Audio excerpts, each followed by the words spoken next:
Welcome to In Touch Crime Beat. I'm Officer Don with Fayette Commonwealth's Attorney Ray Larson. Out of jail, okay? Don't mess up.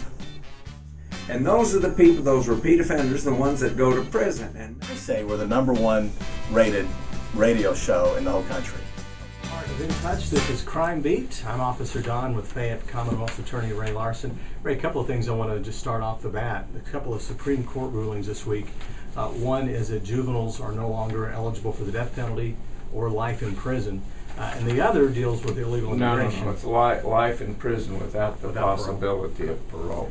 The other is immigration in Arizona, which I tried to look at that ruling. I still can't figure out what the justices were saying they could or could not do. And I think Arizona's trying to figure that out too. But something more that impacts us is this juvenile without not being able to send juveniles away without the possibility of parole. One thing they didn't mention is in order for anyone to be sentenced to life without the possibility of parole, what kind of crime do they have to commit? Are we talking about shoplifting or? Oh, no. These what do are you all have to do to get that sentence? These are all serious murder cases that involve aggravating circumstances. Like, so if a 16-year-old decides to rape, rob, and then kill a woman, that would make the person eligible for the death penalty, or would have?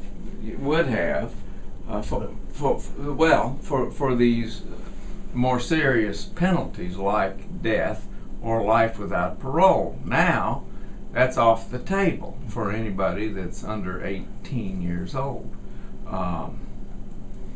That's a little unrealistic given the fact that there are lots of real serious crime being committed by younger and younger people these days. So once again, this is a deal where the bad guys get the break, and And the victims get the shaft. Yeah, just another situation where that occurs. So I mean, what it sets up is, and let's say this too, it's pretty rare for someone under 18 to get the death penalty. I can't remember the last time that happened in Kentucky, or to be sentenced to life without the possibility of parole anyway. But unfortunately, those violent crimes are not as rare. What they're saying is, if someone is 17 years old, 17 and a half, not quite 18, and they go out and kill multiple people, serial rapist, murderer, that person will always have the possibility of getting out of prison under this ruling. You can't send them away and say this person, no matter how dangerous the person was, no matter how heinous the crime committed, the likelihood of this person getting out of prison, well, it's going to happen. I mean, that's just the bottom line. That's the ruling. That's what we saw this week, right? Yes. And it's kind of frustrating, but you knew this is where the pendulum has swung. It's, victims get, you said it, they get the shaft. And I read something in the newspaper in the local newspaper this past week, where they talk about, they were talking about criminals that have been convicted. And they said these people have paid for their mistakes by spending months, perhaps years in prison. And they didn't say it, but that typically translates into, look, they paid their debt to society, and let's let them go on with the rest of their life. Well, see, it's just the mentality of people in the news business. They do not think about the victims of crime. Let's talk about somebody who has had somebody murdered by a 17-year-old. Now, their loved ones, this guy goes to prison for 25 years, let's say. He gets out of prison. And they say, well, he's paid his debt to society. Let's let him go. Well, let me tell you what's happening to the family, the loved ones, the survivors of the homicide victims. They don't ever get over it. As far as they're concerned, these killers never pay their debt to society. You know, they don't get over it. Another thing that just really frosts me is this term closure.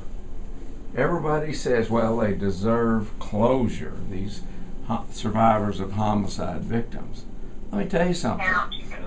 There isn't any closure for the survivors of homicide victims. That's a BS word. And they hate it. They hate it. And so, you know, that's just where it is. Now, about the immigration thing, what they said basically is that law enforcement, when they stop somebody for some reason, legitimate reason, they can say, show me something that tells me you're here legally. And they can do that. Remember, everybody, for a couple of years ago, when I started saying I want to know who these characters are, because I believe that we've got 10 to 15% of the people committing crimes in this town are here illegally. And that shouldn't be. Well, but okay, so the officers in Arizona can ask that, but here's what I just saw that the administration has decided to do about that. They have now told the ICE agents not to respond to those police officers when they say we have detained someone who is here illegally. They've also pulled the authority that the federal government gave to these local law enforcement to act under certain federal laws. They pulled out of Arizona in response to this. This is just breaking news. It just happened. So that's the new mandate that has come down. They said, look, the cops can ask all they want if you're here illegally, and they can have someone here who tells them I'm here illegally. But when you pick up the phone or you teletype that we need you to come get this person, they're not going to do it. They're saying, you know, ask all you want. We're not responding. Federal agents are not going to support you in your efforts. That just came down. So really, it nullifies anything a police officer can do, because ultimately, if the police officer doesn't have the federal government who's willing to come in and enforce the law, you can only go so far. So they wiped that out. That just happened a little bit ago. That announcement was made. You want to know what I think about that? Well, first of all, we elect people in this country, and they swear to uphold the laws and the Constitution of this country. And if they choose, these elected people choose not to enforce the laws in this country, then they need to be thrown out of office. That's what elections are all about. Elections have consequences. And I'm telling you, that's the law. They just refuse to enforce the damn law. Now, I'll tell you what I would do if I was in Arizona. Tune into the following stations to hear the full episode.